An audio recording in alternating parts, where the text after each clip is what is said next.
joining us here on the MA stand. We've put the MA onPC Command Wing in for an Innovation Award. The Command Wing is part of the MA2 system. MA2 is well regarded as being a very powerful, very competent lighting console.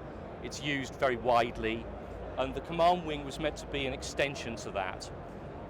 One of its key things is that it sits within the MA system really perfectly.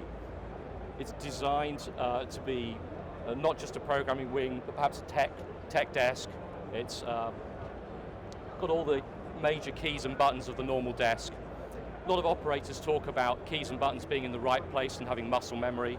One of our key features for it was that the layout is of all the key functionality is in the same place and with the same pitch as a normal desk, so that operators can move from one to the other very seamlessly without those awful head-scratching moments of where's that button gone, which none of us like. The back of the PC wing is a replication of a main desk, so with all the ins and outs of a main desk. So again, as a system component, we can swap it into a larger system and still put MIDI triggers, time codes, analogs, DMX, and all of those things without needing any external hardware. We still have the powerful MA2 software, so if we want to take it off a main system and use it on its own, we can carry on using the MA2 onPC system with all the same functionality, all the same feature set as the main desk. So we're not giving up any features, we're not restricting users in any way.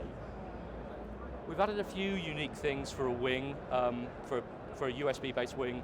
We actually have a real dimmer fader, which people really argue that they wanted. And I think that's been a really useful functionality.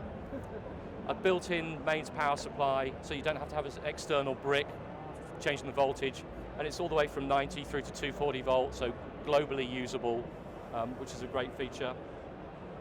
DMX output on it is designed to be very stable under all the conditions that something like this might be used. So in the event of a PC failing or something awful happening with the USB connectivity, the DMX levels will stay the same.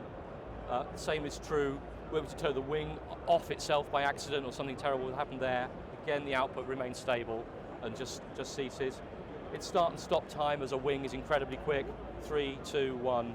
We're back up and running exactly where we were without any external glitches or DMX glitching.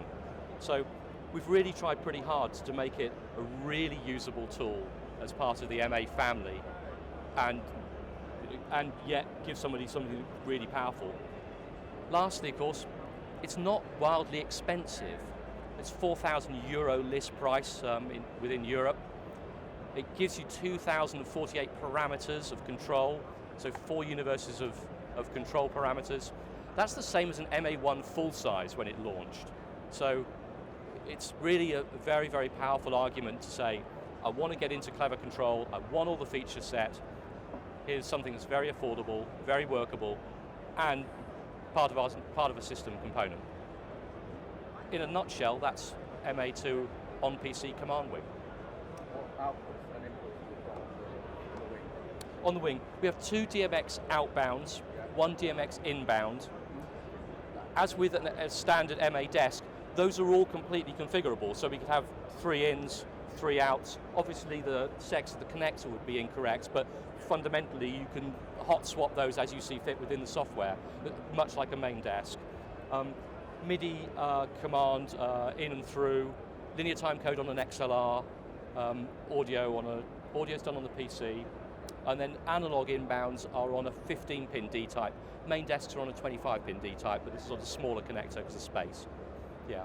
So if we're going up to 2,000 parameters, that's then coming out on the PC? It can come out of the PC on all the network protocols that the MA software supports, including ArtNet. On the main desk, that comes out of 2 ports, but on a wing, the onPC software very cleverly simply creates a secondary 2-dot IP address on top of the MANet address that you'd set. So you don't have to do any configuration within the PC to suddenly say, do ArtNet please. The software will take care of that and just output your ArtNet if you wanted it to.